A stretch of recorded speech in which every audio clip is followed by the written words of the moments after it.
Hello friends, welcome to my YouTube channel Nisha study point. आज हम इस वीडियो में करने वाले हैं the periods of English literature का एक चार्ट। और इस चार्ट में हम लिटरेरी पीरियड्स के बारे में बात करेंगे और उनकी जो अप्रोक्सीमेट डेट है और हिस्टोरिकल पीरियड है उनके बारे में बात करेंगे। तो इस चार्ट में एक साइड लिटरेरी पीरियड्स हैं और दूसरी बीच में अप्रोक्सीमेट डेट है और लास्ट में हिस्टोरिकल पीरियड्स हैं। तो जो सबसे पहले लिटरेरी पीरियड आया वो प्री चौसेरियन एज था और इसकी अप्रोक्सीमेट डेट है 500 से 1340 ईस्वी तक। और हिस्टोरिक पीरियड था वो Anglo Saxon and Anglo Normann period था। तो लिटरेरी पीरियड हो गया प्री चौसेरियन एज और हिस्टोरिक पीरियड हो गया Anglo Saxon and Anglo Normann period. और प्री चौसेरियन एज के बाद आया द एज ऑफ चौसर। इसका जो अप्रोक्सीमेट डेट था वो 1340 से 1400 ईस्वी तक था। और हिस्टोरिक पीरियड था मिडल प्लांटेजनेट। प्लांटेजनेट होता है एक इंग्लिश रॉयल डायनेस्टी और तब इंग्लैंड में हेनरी सेकंड और रिचर्ड थर्ड का टाइम था। और द एज ऑफ चौसर के बाद लिटरेरी पीरियड आता है वो है फ्रॉम चौसर टू टोटल्स मिससेलनी। इसका जो अप्रोक्सीमेट डेट है वो 1400 से 1557 ईस्वी तक है। और इसमें हिस्टोरिक पीरियड था लेटर प्लांटेजनेट पीरियड या फिर इसको अर्ली ट्यूडर पीरियड भी बोल सकते हैं। और इस लिटरेरी पीरियड के बाद द एज ऑफ शेक्सपियर आया। वैसे तो शेक्सपियर की जो एज है वो 1564 से 1616 ईस्वी तक मान जाती है, लेकिन यहाँ पर इसकी अप्रोक्सीमेट डेट है वो मानी जाएगी 1557 से 1625 तक। और तब जो हिस्टोरिक पीरियड है वो एलिजाबेथन एज और जैकोबियन एज। और ये जो एज है उसको रेनेसांस की एज भी कहा जाता है। रेनेसांस मतलब पुनः जागरण की एज।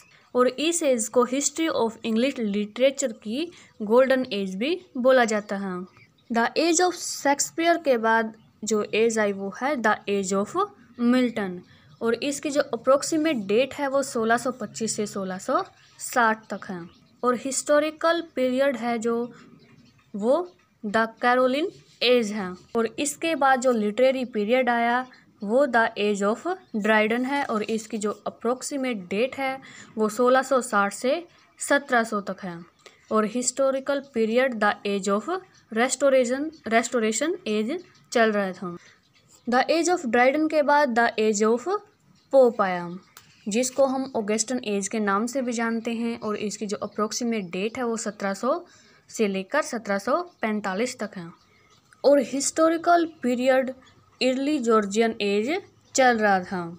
और इसके बाद द एज ऑफ जॉनसन आया और इसकी जो अप्रोक्सीमेट डेट है वो 1745 से 1798 है। 1798 है। और द एज ऑफ जॉनसन की जो हिस्टोरिकल पीरियड है वो मिडल जॉर्जियन एज है। और इसके बाद the age of William Wordsworth आया और इसकी जो अप्रोक्सीमेट डेट है वो 1798 से 1832 तक है। और historical period later Georgian age है या फिर इसको एज ऑफ रिवोल्यूशन भी बोल सकते हैं। और इसके बाद द एज ऑफ टेनिसन आया और इसकी जो अप्रोक्सीमेट डेट है वो 1832 से लेकर 1887 है।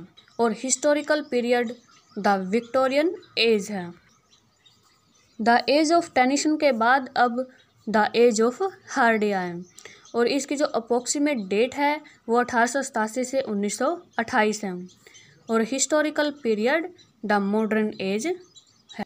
और इस एज के बाद अब प्रेजेंट लिटरेचर चल रहा है। आई होप कि अब आपको इन पीरियड्स में कोई कन्फ्यूज़न नहीं है और ये वीडियो देखने के बाद आपकी जो कन्फ्यूज़न वो दूर हो गई होगी। और हमारी जो आने वाली वीडियोस हैं उनमें हम इन सभी एज को एक एक करके कंप्लीट करेंगे।